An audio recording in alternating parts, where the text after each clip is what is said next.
Good evening, folks. It's this is Into the Void with Dave and Cornell. Um, Glad you could all join us, and we don't have a guest tonight. Scheduling issues were a factor, and we have so many guests.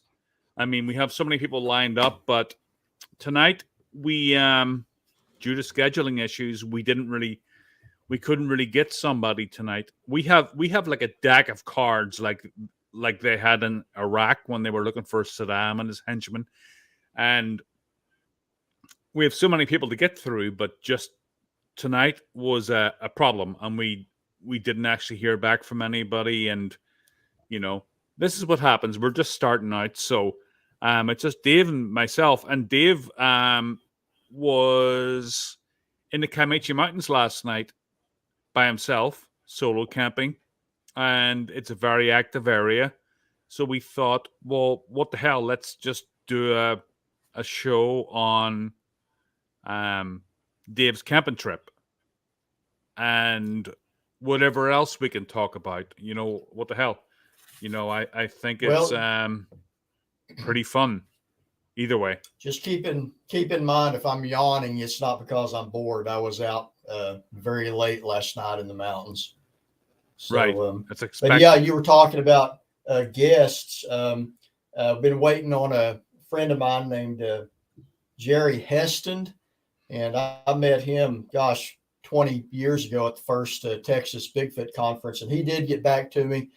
He does want to come on the show. He said things just got crazy this weekend, and he's an author and longtime Bigfoot investigator. He's been doing this about as long as I have, probably, or very close to it at that. And then last, what night was it? Tuesday of last week or this week, however you want to put it, I spoke at the first Bigfoot conference they had in Ada, Oklahoma at the library. And a gentleman named Evans Bailey, who is part of that Native Oklahoma Bigfoot Research Organization. He invited me to speak there with him, um, and I did, and that was a good time. And Evans is going to come on our show too, as soon as we work that out. Something to Sasquatch about. Jerry got a book out too. Yeah, he does. It's called uh, "Hunting Apes in America: My Life as a Bigfoot Hunter," and it's a good book. I want to read Um, that. and yeah, a lot of the stuff in it takes place in the Hi, Cashew. Kiamichi Mountains and How are you? Ouachita Mountains and in East Texas as well. Yeah, So that yeah, I'm that looking. you sent me the cover for that, right? You sent me the Yeah, the yeah, that's the the cover of JPEG. his book. That looks Hmm. awesome. I might actually read that. He'd be a It's a great good guest. read, very well written, and um, it'll he just documents his investigations into this, and it's a good read. Hey Murray, Nope. Cashew, What is the theme of the book, Dave? the theme. It's Yeah, on his Jerry Heston. yeah, it's his investigations into this mystery over the last couple of decades, I guess.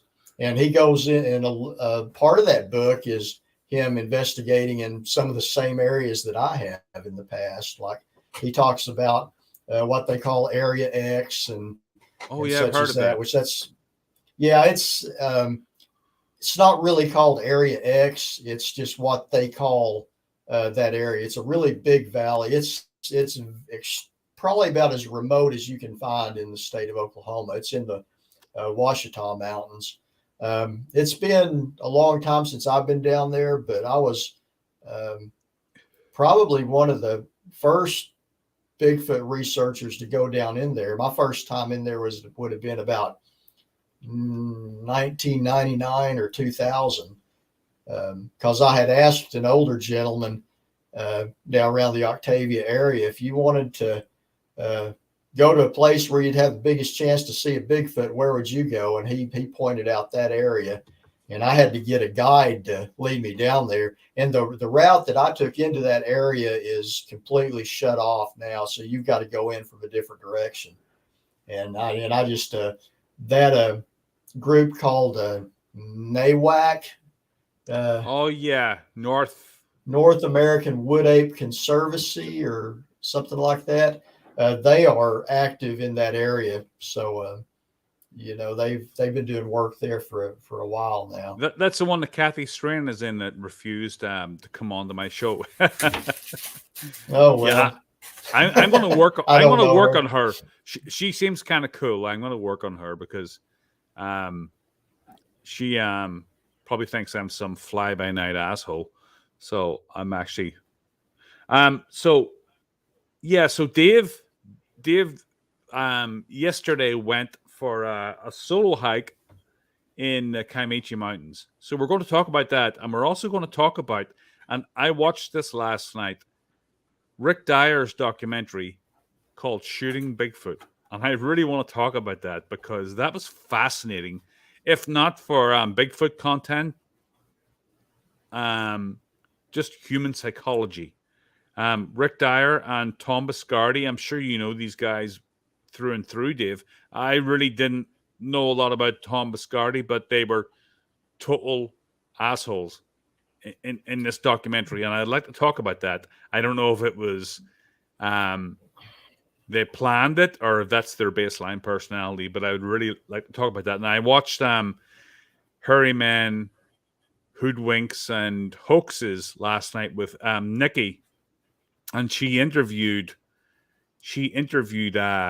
Rick Dyer, and he admitted to everything uh, as it pertains to hoaxing and making money off Bigfoot and stuff. But he said that a lot of that stuff in the documentary was true. So we'll get to that later. I want Yeah. everybody's views Well, on that. honestly, I mean, I'm not one to. I'm not going to rag on any actual researcher or whatever, but Well, anything they're that not Tom researchers, though. Biscardi, I know that anything Tom Biscardi does should come with a disclaimer that says for entertainment purposes only. Right. Well, he was what do you call that? That gambling place in Nevada. What's the name of it? Las Vegas? He was a Las Vegas promoter. That's Yeah. one of his claims to fame. So we'll get into that. But let's talk about Dave. Let's talk about your experience last night in Oklahoma, North. Uh, what's Southeast Oklahoma, where you solo camped last night. A crazy guy. And caught lots of fish. Well, I went back to the same place that Cornell and my son Elijah camped last March, and this is really deep into the area I go to. It's in a valley there in the Kiamichi Mountains, and the one thing different about this time to start off the day that was not that way when me and Cornell was there is the fish were actually biting in the creek. Oh So wow, I that's did bigger than seeing a yeah. Bigfoot. I mean, the weather was just right. It's slightly overcast, about 78 degrees, and just about every other cast I'd pull in a bluegill. So they're not big in that creek, but they're sure fun to catch. And I just like hiking and all of that. Hike down into the bottoms where we had experienced something pacing It's an us awesome place. in the woods. It really is. But I did not find any footprints or anything like that. So, matter of fact, part of what I recorded is me talking, and this is about night, saying how I think it's important that we who investigate this Bigfoot mystery also record the times that nothing does happen, because I don't want to give the impression that every time I walk into the woods, there's some kind of Bigfoot activity. Now, however, that being said, later in the night there, and I mean, the crickets, everything were just chirping their calls out, so I went into the woods to get some more firewood because it's dying down, and up the ridge from the camp where we had our tents under it last time, shined my light up the ridge as I was walking up, and behind this big boulder, I caught some eye shine. and these eyes were pretty far apart, and whatever it was just ducked behind that boulder and then didn't move anymore. Um, didn't make a sound. Now, that being said, I'm not insinuating it was a Bigfoot, but it was something of size. Could have been a black bear. Those are down there. Could have been a deer, whatever it was. I didn't see it. But only thing I can tell you for sure about it is it did get my attention, and I was pretty much on alert after that. But I never got another glimpse of anything or heard any vocalizations or anything. So other than the eye shine, and this was about, I'm guessing about probably 30 yards up the ridge from camp. But other than that, it was a quiet camping trip. So you went to the bottoms. You didn't find any footprints like we found the last time. No. The footprints we found the last time were like 4 feet apart. They were like small, right? But they were right in the middle of an area that had gotten wet, and they were, well, I have that in my video.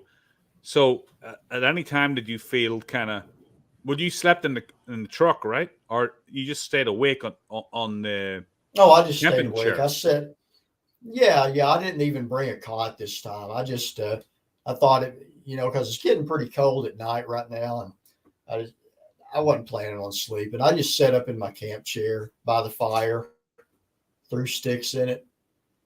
As a result, I'm sleepy today. Well, you got to get a little tent and go inside and put a snoring noise on. I think that's the next step. Man, I tell you, I'm really just not a tent guy. I know. Now, when we went, it was pretty darn cold. Now, when I went camping, let's see, last 1st of April with John Hodges, who has the John Hodges Anything Outdoors YouTube channel. We went to a place where him and his wife had experience of something coming up to their tent at night. And that was by Little River, over north and east of Antlers a ways. And we slept out on cots by the fire that night because it got pretty cold, but still not in a tent. So right. Well, so I mean, it's pretty ballsy to go out there by yourself. I mean, even with us two, it was the very first time I ever camped there. It was so dark, and I mean, I don't really know the terrain, and I've never been there before. But to know that there's possibly activity there, and it was funny because I was actually doing a video. I think it was yesterday. I did a live video yesterday, the day before. But I looked over into the woods, and there was like a 8 to 10 foot tree stump. It had to be broken off or something, and it was being highlighted by the sun. So it was like the sun was totally shining on it, and it had like a Chewbacca-like color. And just for a second, my heart skipped a beat. I'm like, whoa. And then I realized it was a tree stump, but I couldn't imagine, actually, looking over and seeing an actual bipedal creature and the reaction you would have. And I did a whole thing on it. I'm like, I think my reaction would be to run like really fast, because that just that split second of that, misidentification told me that my first reaction would be to run. And it was so weird. It was like, I was talking feet. It was like maybe 50 feet back into the woods, but it looked totally different than everything else behind it. And of course, it was just a tree stump. But man, I'm like, that sent me down like a path of what would I actually do if that was a Sasquatch. And well, I mean, it was freaky. Hi, Nana. Anna. Oh, Nana Anna hasn't been around for a while. So Yeah, she comments on my videos quite a bit. So she's a yep, good she's always while. around. You only run after. Hold on. Oh, What does that mean? oh, like on the movies, Arnold Schwarzenegger always has these like catchy phrases he'll say before doing something cool. Knock knock. So Yeah. like So I'll be back or something like that. right. So I wanted to talk about also I wanted to talk about the documentary I watched last night. I watched Harry Man Hoodwinks and Hoaxes last night, and it was from the night before, and Rick Dyer was on there. Now I have a feeling that Rick Dyer is part sociopath, and he had a documentary called Shooting Bigfoot from I don't know how many years ago that was, Dave. About You've 10 seen it. year ago, the first time, I think. I- Well, I I'm don't know, thinking, but I'm not going to waste my time by watching anything Biscardi's on, but I mean, that's, like I but say, that should be just for entertainment. well, that's why I watched it, and Biscardi to watch that was like watching some kind of monster documentary by Metallica. It was so much. It was so entertaining, and Biscardi is a total asshole, and he's a Las Vegas promoter, right? And he financed these whole hoaxes, and but there's a part where they actually there's a 911 call from this homeless camp in San Antonio woods, right? You know the story. It's not even in the woods. I mean, I don't know if you've ever been through San Antonio, but No. there's like homeless cities around that Mm, town.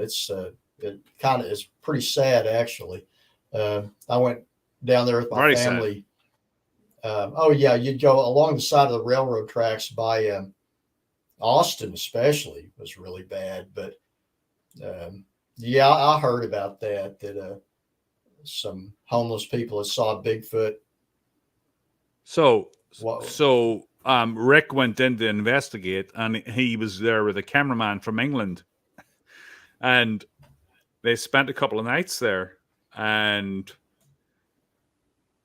there's you'd have to watch the documentary, but apparently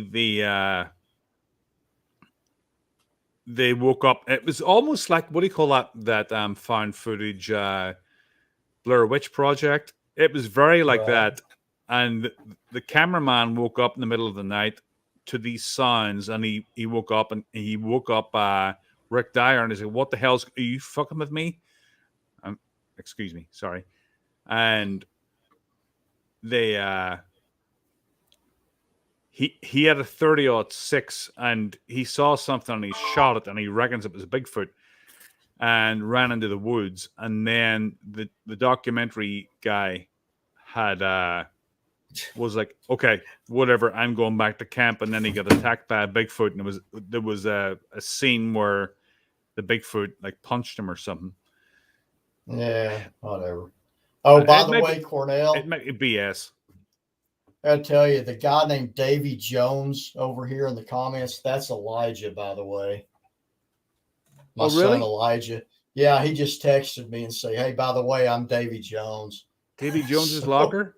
Hi Judy, yeah, I thanks guess. for coming on. Judy, But hey, Judy. there's John Hodges. Hey, Oh, hey, John, John.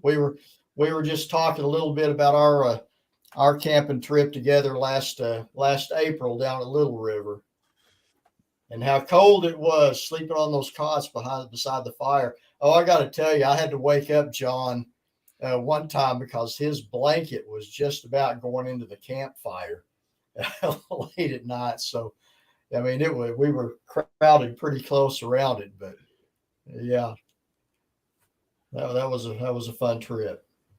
Well, Judy here, actually, she's from Australia, and I added her to my Bigfoot Canada group today because we needed help. We have like 100 people joining per day, and we couldn't keep up with everybody and the scammers and stuff. There were so many people joining, and then they were starting to,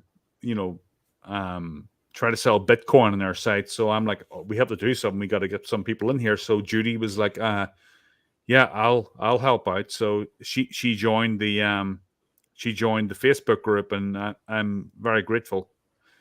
She looks like she'll be pretty good. And I asked her, check out our live stream tonight. So it's what time is it there, Judy? She's on Australia. It's like in the morning, which is always freaks me out. It's like when my brother lived in Australia, I always contact him, and it would be like 24 hours or 12 hours ahead of me. It was so weird. So, yeah, I found that documentary very compelling. There was a part where they're driving to a spot, and this guy gets into Iraq, and Tom Biscardi's leading the vehicle convoy, and this guy that they had invited along gets into Iraq, and it's a pretty bad wreck. His shoulder's hurt. He has to go to hospital, and Tom Biscardi's like, screw him. We've got a restaurant appointment for linguine and clams. So they just drive on. It's actually very comical. The whole documentary is very comical, and I would encourage anybody to watch it. It might be a hoax, but it's funny as hell. Well, there ain't no might about it. If he's involved in it. Hey, can you see what I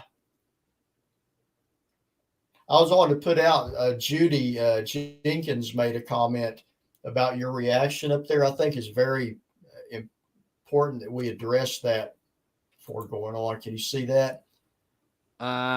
Cornell, your reaction. There you go. Reaction is one reason why there aren't any good photos or videos of the big guy. Our reaction is shock, which isn't conducive to taking a great photo. And I think there's a lot of truth to that, because unless somebody's already seen one of these creatures, you don't really know how you're going to react to it, because it more than likely will be shock, and you're probably going to freeze a moment before you think about taking a picture. Right. Well, when we had a thing in the tent that night, if anybody doesn't know, I heard someone walking outside our tents that night in Oklahoma, and the last thing I was thinking about was grabbing my phone. I was afraid to make a rustle in case this thing heard me. Now, I didn't know what it was going to do, but it was just so primal. I'm like, I don't know if I was really thinking about it at all, but I'm like, this is so primal.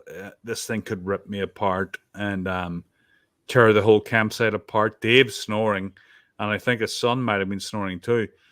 But I'd stopped snoring, obviously, because I'd woken up. So that might have been a cue for that thing to get out of there. But what was the question again? Yeah, right. The reaction, there was no way that. Well, I was taking video anyway, and I took a video off the tree stump, but I didn't have my glasses on, so when I looked at that, it was out of place. It was like a tree stump. It was like 8 or 10 feet tall, and it was like tan color, like Chewbacca, and it was the only tree in the forest. There was tons of trees. It's a forest, and I'm like, what is that? But just for a split second, I thought it was something else than a tree stump. That's all I got to say.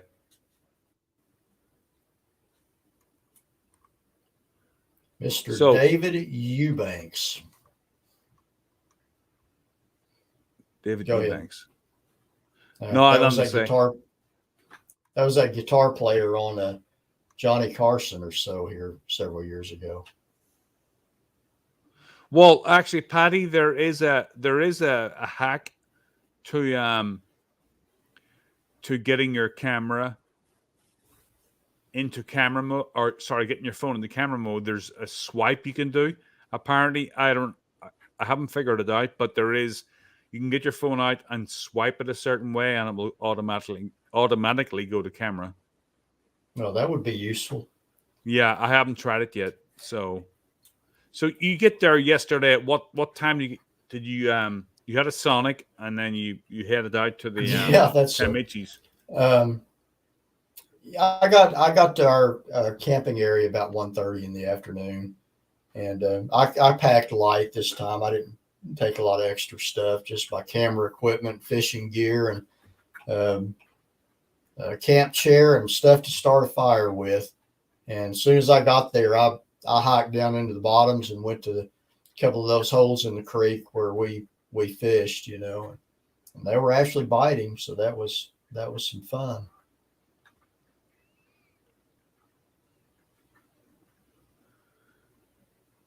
And there was no silence or anything. That the forest didn't go quiet like the last time. No, no, nothing like that. It was just normal. Uh, well, down in the bottoms, I mean, it was pretty quiet, but not like unnaturally so. I mean, Hmm. you remember that when we were down there, it wasn't just the silence. Did you just had that feeling like something was watching you, like that sixth sense. But no, this time I didn't get any of that. Yeah, it was weird because when your son saw that face behind the tree, I wonder what that was. I wondered, did he really see a face behind the tree, or were we psychologically primed to see something out of the ordinary? Well, that was after or about the same time we were hearing the steps of something with a Mm. parabolic microphone at the bottom of the ridge through the trees, and that's probably. I was looking yesterday when I was there how far the bottom of that ridge was from where we were standing there, and it's about 100 yards through the trees. We would not have heard it with our uh, just ears unaided, but when we had that parabolic dish faced that way, you could clearly hear it, walking along the bottom there. Yeah, it was And if freaky. Elijah is still in the comments, he can chime in on that too. But yeah, it's that's one thing you got to be careful about is you don't want to go into the woods looking for Sasquatch evidence with what we call monster on the brain, where everything you hear turns out to that. I mean, we shouldn't ignore the sounds and things you hear, but not just automatically attribute that to a Bigfoot. So have you seen the tent footage? Um, Rick Dyer's tent footage. Is that a total No, hoax? honestly, uh, if it's attached to his name, I'm just going to say it's I hoax know, by but default. but, I but mean, I'm sorry, but I want to bring it up anyway. So did he? I mean, he was touring around with a trailer with a stuffed animal, calling it Bigfoot, and saying, "Well, it's just the skin," but a university, which I can't name, has all the meat from it. Which that's the important part. Which that's that's so right, laughable. It's and I get laughable. all that, but I want to bring this. I want to bring this video up. Um, I want to bring this up because Yeah, bring it up on the screen if you can. yeah, it may be Boy the Cried Wolf, and now nobody believes him, but he swears up and down that this is that this is. Hold on one second. How do I get this up? Yeah, Nana, you may well be right. He may actually, that may have been what he saw peeking around that tree at us, but it was very quick, very fleeting. There's Elijah, Davy Jones. Where'd you come up with Davy Jones, Elijah? That's my son, by the way. No, I'm not sure that I saw one, but through the infrared camera, it looked like it for a second. I wish there was some light down there. It was pitch black. And that it certainly was. The only way we saw anything was if you turned the flashlight on or was looking through the camera um, that had the night vision on it, which Elijah was carrying.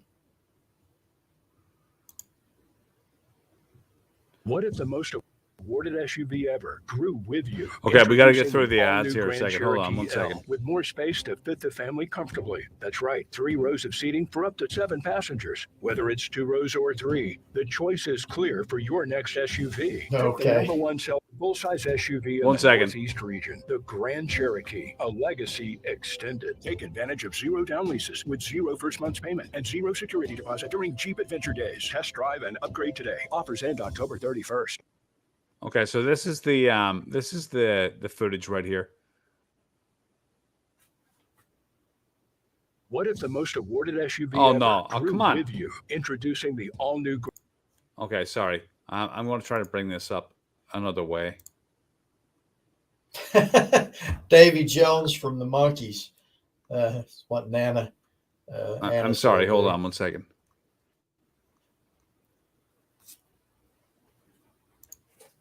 Let me just check this out 1 second, because I find this very compelling.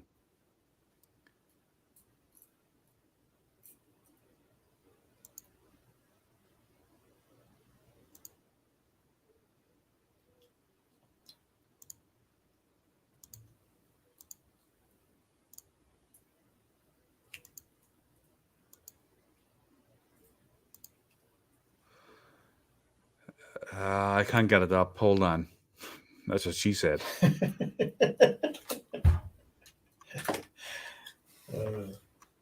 Hold on 1 second. See if I can get this up. If I can't, I'll just like drop it. But Rick Dyer's tent footage. Shit. I don't know if I can get it up. Johnny Half asked if you're selling cars on the side. With the ad. Okay, Hi, one second. Toby.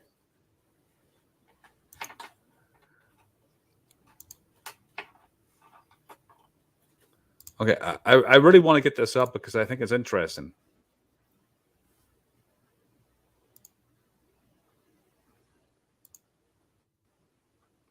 Okay, 1 second. It's coming up now.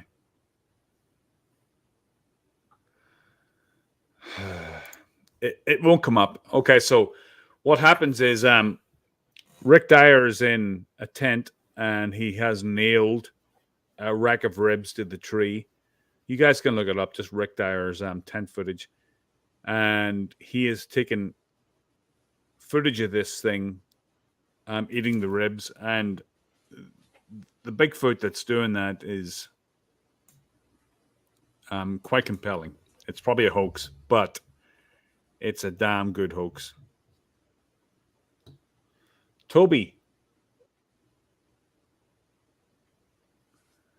So, any questions anybody wants to bring up, hit us with them, because we're supposed to have a guest tonight, but we don't. And I'm supposed to have a guest actually next Sunday. Yeah, right, John Hodges. Yeah, he's inside a tent and he's filming this thing. And that is a real Bigfoot. That was terrifying. If you can get that up on there, that would be good. But seriously, anything with his name and Biscardi's name attached to it is just not going to be real. Yeah. Which is sad, you know. Yeah, it's like the boy that cried wolf when he does actually get some real footage. And he said in the podcast the other night that everything else he's ever done has been a hoax, but this was 100% real. And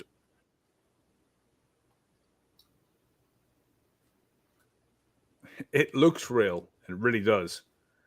And it probably isn't. But that was a scary ass looking Bigfoot. It had these really like deep sunken eyes and that like real what I'd imagine a Bigfoot to look like, you know. It was scary looking as hell. And in the documentary he claimed to have shot one, and then the documentary maker was like, you don't even know what you're shooting at. I'm going back to camp, and he's going back to camp, and then he gets attacked by one, and then there's a quick flash of the the Bigfoot attacking him, and then there's some homeless guy in the camp who just comes out of nowhere, and he's like, "Yeah, how's it going, guys? My dog was tied to a tree, and it got attacked by something." And he shows the dog, and this is actually real. He shows the dog, and its neck had been ripped open, so there's this like big gash in the dog's neck. But he might be a heroin addict or something. I'm not too sure, but he doesn't really seem that concerned, and he's talking about knives and swords and stuff. So he may have done it himself. I'm not sure, but it's a very compelling documentary, even if it is all a hoax. But the gash in the dog's neck is not a hoax. That was real. Todd Standing. Right, Travis. Yeah, so if he has openly admitted to everything else being a hoax, how are we supposed to believe that this Bigfoot outside the tent was real? I mean,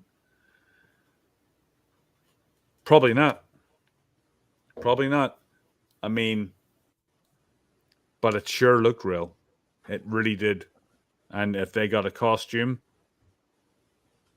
excuse me, it was a damn good hoax. The homeless guys were eating the dog. I didn't get that part. Excuse me. I didn't get the part that they were eating the dog. I know that. Excuse me. Jesus Christ. I know that it was its throat was slashed, and it was like totally like a 4-inch slash around its neck, and that was on video. That was real. So, and I found it interesting. Olet 69 Tree asked Dave, "Do you do tree knocks?" Generally, no. I mean, I have before if I'm bored or whatever, but generally, what I'm usually do is hike, look around for evidence, and then sit by the fire and listen after dark. Now, when I have somebody with me, like when Cornell and Elijah were along, we did some pretty extensive hiking after dark. But like yesterday after dark, I sat at the camp and just listened. So, but tree knocks, I sure didn't do any last night at all. But we've heard them. I mean, when Cornell was there, we heard tree knocks and rocks clacking and some other vocalizations, some whoops. That was a pretty exciting evening, especially that second evening when we were down there. Yeah, especially what that recording device you had that you put out in the woods, that picked up some pretty definitive, that one really loud whoop. We must have been asleep when that went off because that was loud. Yeah, but I think I don't think we were asleep because I think that during the recording I could hear us talking, and then that happened, and we were still talking. Do you ever think of inviting Todd Standing on as a guest? No. I think he's a total. We both said no. Yeah, he's a total hoaxer. I don't believe a word he says. And I think we would just be being lied to the whole time. I mean, the whole point of this show was to talk about Bigfoot and with credible people. And I don't want to get clicks and views and stuff. I don't really care about that. I'm just trying to find out what's going on. And Todd Standing definitely isn't an avenue that I want to pursue to further my understanding on this subject. Let's just say. Yeah, we want to keep it as real as we possibly can, and to answer your question, no. I'm not considering having Todd on. Yeah, I think he's a total bullshitter. I think that actually when Rick came onto the podcast the other night, and he actually pointed out a few people that were of his ilk, I sent on standing one of my settings, and yeah, of course he did. He's not interested. He's not really interested in the Bigfoot thing. He just wants to make money, like a lot of people out there. And there's a new movement in the Bigfoot community that people that just really want to know the truth, and they don't really care about fame or anything. They just want to know if this thing is real or not. Like myself. Well, Dave already knows because he's had experiences. But for me, I'm going to put this up and then I got to pee. 1 second.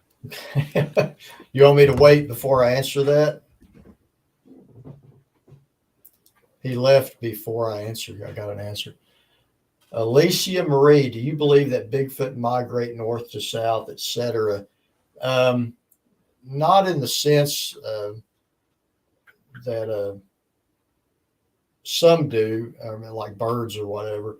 No, I think that Sasquatch, they have to be highly nomadic, because any animal or being of that size that stays in one concentrated area for very long, there would be a whole lot of evidence, from scat to bedding areas to just all kinds of things. Now, they may have a general area they migrate through, like, say, the Kiamichi Mountains and the Ouachita, which they're part of the Ouachita Mountains. You may have some that migrate within that mountain range, but that's covering a lot of territory there. So do they migrate north to south? I don't know, obviously, but I don't think they do, because you've got sightings in the deep south and in the far north pretty much year round. So my guess is that, say, a family group would migrate within a particular area. Now, how large that area is, I don't know, but not in a concentrated area.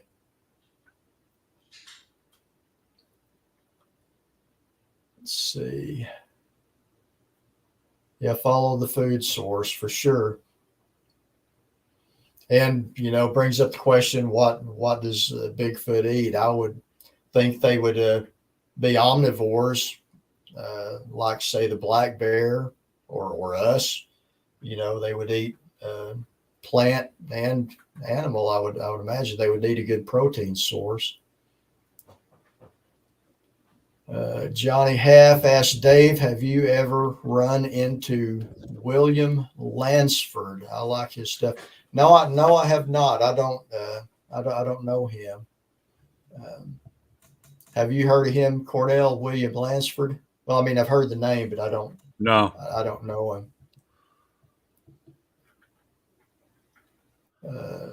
Nana Anna said, I believe they mostly stay in caverns where it's cool. Well, I believe they certainly could utilize caves when they're available. However, in the Kiamichi area, where I go to a lot, that area doesn't really have a whole lot of larger caves. Most of what's there would be formed by like shallow stuff under large rocks and stuff, not like in the Ozarks. Yeah, Reinhardt, I'm actually going to Thanksgiving weekend. I'm going out for a camping trip with Chris Reinhardt and his Berkshire Mountain Sasquatch team. It's going to be cold too. I'm like, can we build a fire? I just want to make sure we can build a fire, and I've got my big sleeping bag and stuff because it's going to be cold. But I'm definitely up for that. It's like 2 hours away, I think. So we're going to spend a couple of nights there. Who are you guys talking about? Lunsford? I never heard of him. William Lunsford. Yeah, I don't. I've heard the name in passing, but I don't know him. Yeah, there's a few people that we really want to get on here that are credible. Thomas Steenberg being one. I think he's the grandfather of the new tide in Sasquatch thinking. I think that he's been around for a long time, but his views match up with Dave and I's concerning different things. and I don't want to go into it, but there has been like this thing where people present evidence and people just take it for as gospel. And but I think it's different now. We've had a lot of this community is crazy, but we've had evidence presented to us lately that many of us with new technology and just different thinking and stuff have scrutinized a lot more than was probably done 10 or 20 years ago. And we're not gonna take it. That kind of thing. You know, we require more. We're not just gonna take respected researchers word as gospel. We're gonna like pick through it and we're gonna ask for it to be scrutinized by people outside the Bigfoot community, like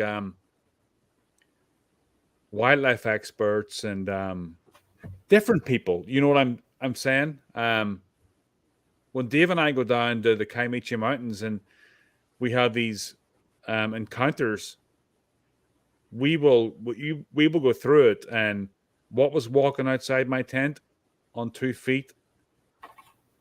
I assume it was 2 feet at 3:30 in the morning.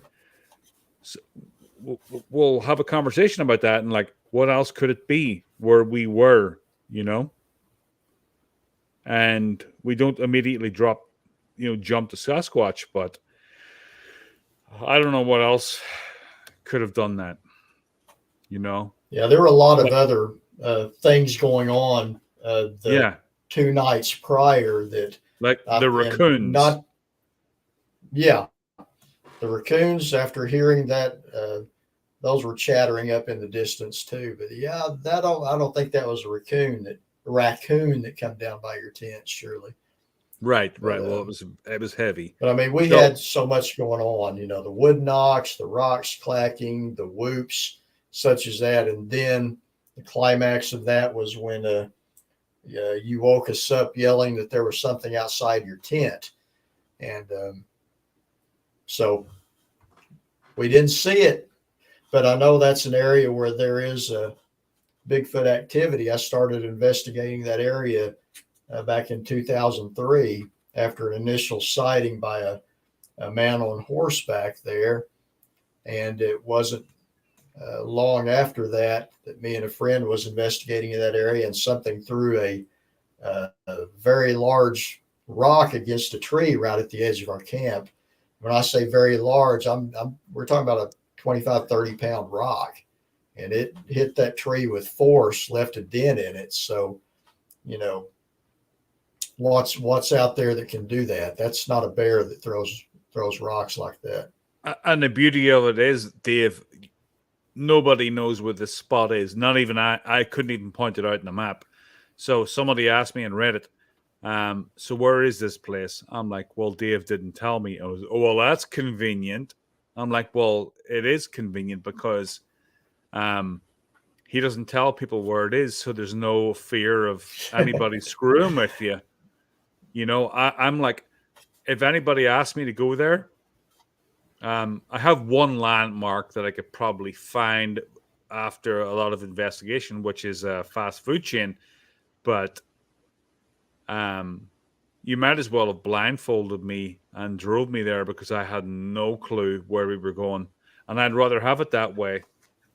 Well, but seriously, you can go anywhere through that Kiamichi mountain range if you're wanting to investigate that area, or anywhere in the Ouachita National Forest, and you got just as good a chance of having an encounter as where we were, because all through those mountains, it's a hot spot of reported Bigfoot sightings. So you don't have to go where me or somebody else goes. A lot of people go close to Honubi, go down there and get you a land access permit and go up and down the Little River. The Little River is a very known hotspot for Bigfoot sightings. So, yeah, it's not like that where I go is is the spot to go. It's just the place that I've been going, and that's not the place I always go either. But I have been going there consistently for a good while. I think we should take Brent down there. Yeah, Brent, that was a really good interview. I like the way Brent is a very critical thinker. You know, he rules out, his deal is he wants to rule out every other possibility before he gives that to the Sasquatch being the culprit, and that should be appreciated. Nana Anna's wanted to know if that may be a 500-pound raccoon that come and stood by your tent. I'm assuming that's what she's asking. That would be more rare than a Sasquatch, I think. Yeah, and I would be terrified of a raccoon that big. Yeah, that's what the whole thing is. I mean, if it was a person coming up to our tent and doing a whoop is probably more rare than a Sasquatch doing it. That's the way I look at it, you know? Well, a raccoon comes into your tent. This is from personal experience. If a raccoon comes into your camp, it's going to go over to the food that you've left out, which we did leave out. Raccoons are notorious camp raiders. They will get into any snacks. Elijah, my son, and some of his buddies camped here behind the house, and they had some snack food in a separate tent, and the raccoon had ripped into the side of it and got into their snack food. So yeah, raccoons don't just come into camp to stand by your tent. They would have gone over to the food that we had carelessly left out that night, and none of that stuff was touched. And a bear would have done the same thing. Elijah had cooked steaks for us earlier in the day. The cooking grease was still out. Other snack stuff we had laying out, and whatever it was did not touch any of that stuff. Yeah, I'm just checking out my Yeah, so in the Sasquatch community, there's I moderate a Facebook group, and there's not much really to say. There's not much evidence, and there's not much to present apart from recycled stuff that we've all seen. So it's slim pickings, really. I mean, you really got to get out there yourself and just like look around, and I don't know. It's somebody in my Facebook group was like, they run a guitar, Gibson specific guitar site. And I mean, they have questions coming in all the time about different guitar techniques and scales and modes, and they offer their, presentations of them playing guitar, but with, and that's endless. But with Bigfoot, it's just like this recycled stuff, and people are reposting like the Independence Day footage, which I think is totally BS. That one where the mother grabs the kid and runs off. I think I don't really buy that. See, that's a problem in this subject now with the technology, CGI and otherwise. Nowadays, I've noticed, sadly, so it's almost become a contest to see who can make the most convincing looking fake video of Bigfoot. And there's a lot of that stuff out there. And there's the ability to make a fake a lot better than what they used to. Yeah. So that's why the Patterson film is so realistic. If the Patterson film did turn out to be a fake, I mean, that's, for something like that to have been done back in 1967 by a couple of broke cowboys, that was quite an undertaking, which is, I think, why it's kind of stood the test of time. Yeah. Anyway, any other questions?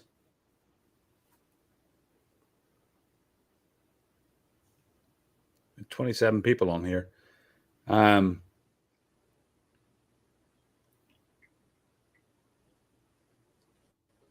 yeah, right now it's muzzle loading season just started, so Yeah, Chris, the raccoons, they are quite creative. I remember back when my kids were little, we camped in the state park at Broken Bow, Beaver's Bend, and these raccoons were even opening our ice chest. I did not think they'd be able to do that. So what I did, you have those cement picnic tables in the park. I stuck the ice chest under the bench on it where you couldn't lift it. You could hear the raccoons during the night going thump thump. They were trying to open the lid of that ice chest, even with it stuck under that bench. Yeah. So yeah, Olet. Hope I'm saying that right. Olet. Never be a Bigfoot video that anyone will accept as real anymore. Yeah, and I'm afraid that's sadly probably true. I think for it to be accepted by science, there's going to have to be a type specimen or some kind of solid DNA that you can prove it with that way. And I'm not an advocate of shooting one of these creatures just to prove that it's real. I would hate that there's alien beings out there that want to come harvest a human just to take back to their planet to prove we're real. I would hate to be on the end of that. And I think these are a highly intelligent being. I mean, they've been smart enough to avoid official discovery for how long? So I don't advocate killing one of these things for that purpose. Yeah, Chris, that ice chest was so full of stuff. I guess they didn't think about that. They didn't drag it out from under there. yeah, we had plenty of stuff out there that they could have grabbed, and nothing was touched. But I heard footsteps. Anyway, so I was in I brought the kids to a maze today. It was like,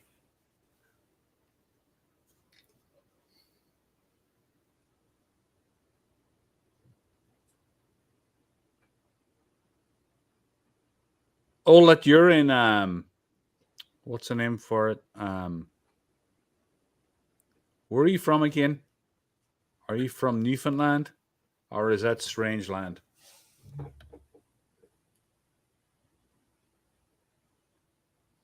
Alicia Marie asked a very valid question here about DNA. Have there been any DNA samples that are credible? There's a couple of, there's a veterinarian from, I think, Texas named Melba Ketchum, who has done some DNA studies there that some actual friends of mine think is very credible. But there's also another guy, and I'm reaching for his book here, that this fellow right here wrote a book to kind of debunk that. And Melba Ketchum's deal called the Sasquatch Genome Project. And she's done a lot of work there. This other guy he's trying to debunk it. I don't take a side on it. I don't know either of those people, but and I don't know a lot about DNA, but I think to say DNA belongs to something, you've got to already have a top specimen to compare it to. And if somebody on here knows more about that than me, then you can say what you know there. But from what I understand, there's some DNA that Melba has looked at that's been collected that they cannot identify, but it resembles, is very close to human DNA. And even this guy that wrote this book here, this Dr. Haskell Hort, even admittedly says some of that the Sasquatch Genome Project has, he cannot identify either. So you take that for what it's worth. Didn't she claim Bigfoot was a derivative of lemurs? I don't know. The big thing that I see any of that stuff takes legs and runs. I've seen people say that some of that said that it was human hybrid and such as that, but um, I don't want to pretend to be an expert on any of that. I don't know, but as derivative of lemurs, I haven't heard anything about that. Um, but I mean, you can look that up, and it's called the Sasquatch Genome uh, Project, and but like any of that stuff, I mean, those extraordinary claims, they need extraordinary explanations too. So I try to look at both sides of everything. Yeah, me too. So she's Ola. I don't really have any interest in it. I think I don't believe it. well I like take it with this. a pinch of salt. Yeah, both what she did and what this Dr. Hort in the book that he wrote. I tried to read his book, but there is a whole lot of graphs in it showing how the DNA works that is beyond me. One thing I can say is in this book here that Dr. Hort's, he actually, and I'm not advertising for him, I'm just showing I read it, but he is not a non-believer in the Bigfoot. He actually had a sighting of one down in this area X. He was down there with the NAWAC guys and actually had a sighting of one day. So he totally believes in it. Yeah, without a known base sample DNA cannot be identified as anything in particular. That alone means something. So that's a good point. Yeah, I don't know what that But I means. mean, there's so many. I mean, even I think um, DNA between a human and a chimpanzee are so very close. On that. But look what a difference just a couple of points difference can make in what we actually are. So yeah, that's now if you had Sasquatch hair, say for example, that you actually saw that Sasquatch snag on a piece of barbed wire, then you get DNA from that. You could honestly say, hey, this is Sasquatch DNA. So, other than that, we can really only say, yeah, it's primate, perhaps human, perhaps, or something close. But other than that, I don't know. What is your take on researchers not including or considering native stories? I would say that would be a very bad error.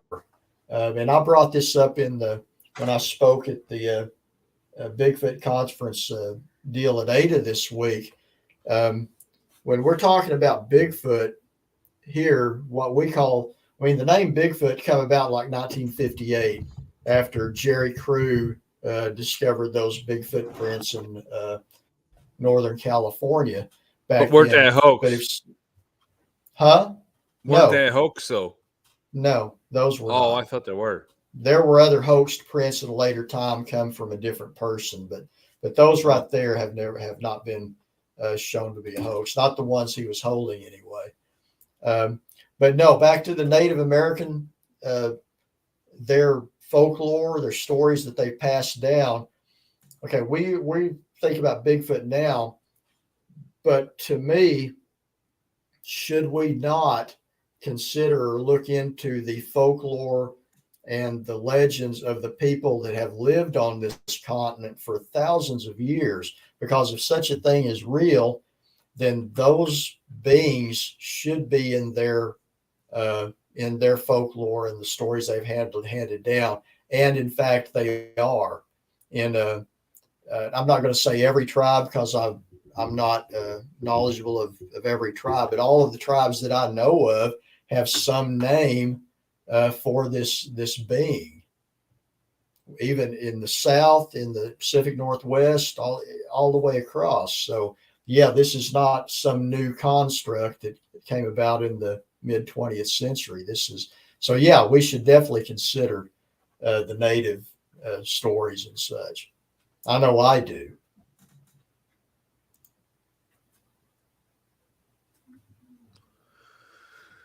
Yeah. And one thing I consider when we're talking about what the nature of the Sasquatch is, whether it's more human, is it a remnant of an extinct Asian ape called Gigantopithecus? Well, in some of the Pacific Northwest tribes, they consider this another type of human. Different thoughts.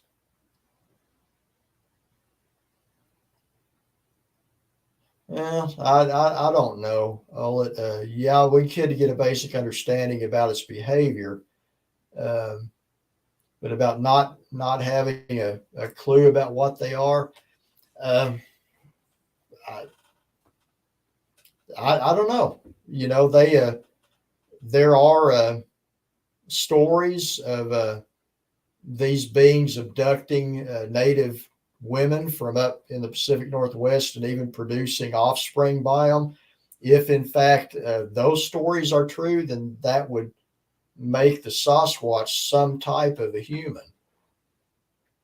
Because if it was just an ape, it could not um, cross with a human being like that. Yeah, sometimes I think that they were some kind of tribe that when the Europeans came, they retreated into the wild and became feral humans, then became Sasquatch. That's one thing that I think about. I don't know. Yeah, I don't think that makes sense for the biggest part. Yeah, no, the feral human thing, that's another um, there are cases of feral humans, especially out like the Appalachians here. There are stories of people that have gone feral just due to lack of contact with others and stuff. But Well, like a pig, I right? A don't pig. think. Yeah, that's a different deal. A pig, as we see it in the farms, that's not the natural state of a pig. The Right. natural state of the pig is what they become when they're out in the wild for a long time. Now, a feral human, I don't think that would account for these beings that are 8 or 9 feet tall roaming around in the forest like they do. Mm. I think these are definitely, some purported Bigfoot sightings may be of a feral human, but that does not allow for these 7, 8, 9 feet tall things. Hey, Five Head, I actually know this gentleman. It's my tribe, the Comanche, call them Piamupits, which I've heard translated as cannibal owl. That's interesting. Cannibal owl. Wow. Probably because of the sound they make and the fact that they eat people. I don't know. Well, I hope the ones that are in the areas that I go to don't have a taste for people. You know? Lakota tribe. Here's Alicia Marie, my Lakota tribe. Are you, Alicia? Are you trying to say Lakota or is it Lakota? Tribe called them brothers.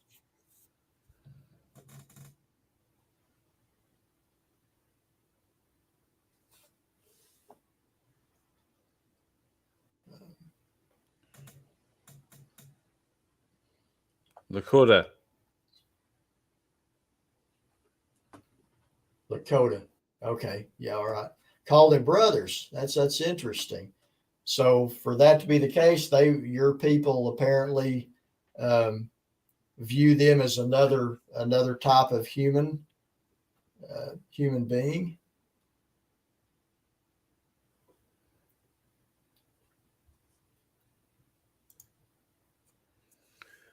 Never heard of it.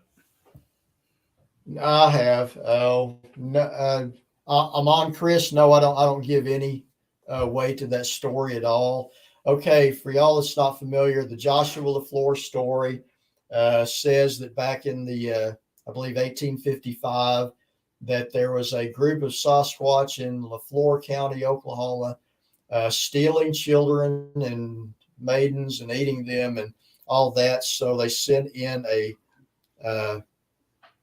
group of soldiers that were and Joshua LaFleur, he was Choctaw and French, and went in and they found this camp of Bigfoot and the bodies of the people that had been missing there, and there a big battle ensued, and it was very hard to kill any of them, and one of them got hold of Joshua LaFleur and ripped his head off and this and that. And that's not an old story. That really should have been on a creepypasta, but like a lot of things do, it gained legs, and people ran with it and repeated it as true.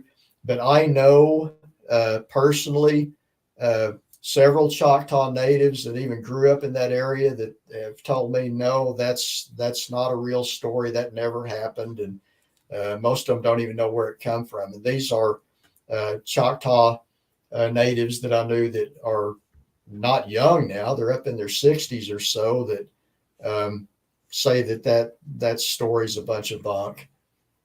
Mm. So to your question, no, I don't give that weight at all.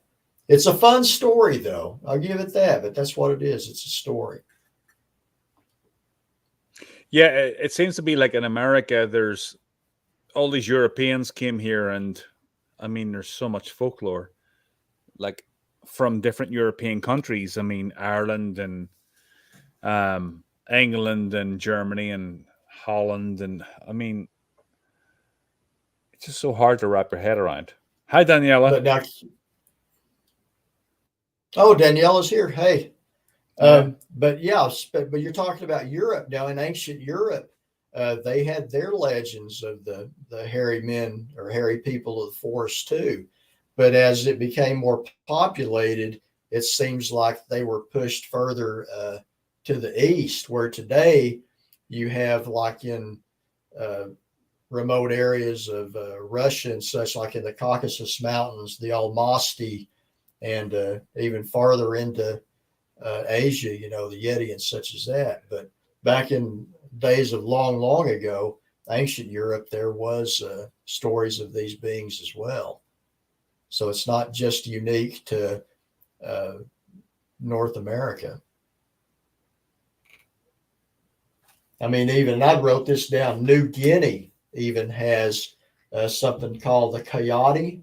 Indonesia has what they call the orang pendek, which if the orang pendek is real, it's definitely going to be another type of ape because it's a very ape-like creature. Even the Philippines has a creature that's a forest giant they call the Capri, if I'm saying that right. So this is pretty much, a worldwide phenomenon. Even New Zealand has something. I was writing this stuff down the other day, but even New Zealand has their version of it. In Australia, we've all heard of the Yowie. No, I do not gift food or objects. I don't know what they might like. Well, now let me take it back. Now, here years ago, my friend Brian Baker that was with me when the rock was thrown against our tree, he brought a bag of apples and left those out one night, and the next day they were gone. So, that could have been a bear or something take it too, but that's the only time on one of my outings that we left anything out. But if you mean gifting like some object, I think Cornell, you left something out trying that, didn't you? Yeah, I left a quart or something just up in the ridge that we were staying on, and it was still there the next day. They didn't touch it. Yeah, Malcolm, he's a friend of mine. Says Dave and Cornell invite them to have steak with him. Hey, I got to say this though, when Cornell bought the steak to bring with us, he got a really good cut of steak, and Elijah cooked it. And I would say I would just about wrestle the Bigfoot for one of those steaks. That was really good stuff. Yeah. But hey, if I thought he would come into camp and sit down with us, that'd be wouldn't that be one heck of a camp meal to sit around with Sasquatch? Yeah. So that's all we got. I'm going to have to hit the sack soon. I got to get up early tomorrow. Well, we've been at an hour and 15. I was out late last night too, so I'm you must be exhausted. Yeah, and you know what? I went on a short hike today with Elijah and his girlfriend out in some canyons behind the house where I grew up from here, and showed him some of my old camping spots from when I was a kid, looking for huckleberries. So, yeah, I'm a bit tired myself. We didn't have a guest, but we just wanted to come on and hang out a little bit. Hope y'all's enjoyed it. Yeah, sometimes it's just nice to converse with like-minded people. Yeah, it was some good interaction too. Some of y'all asked some good questions about things. So, here we go. New Zealand has the Mohaua man. And I have no idea if I'm pronouncing that right. That Moehau. But yeah, these legends and these creatures are not just here. Yeah, someday one of us will actually see one of these damn things and freak out. All right, guys. So I'm going to end the broadcast, and thank you all for stopping by. It was a pleasure. You guys have a good week. All right. Good night, guys.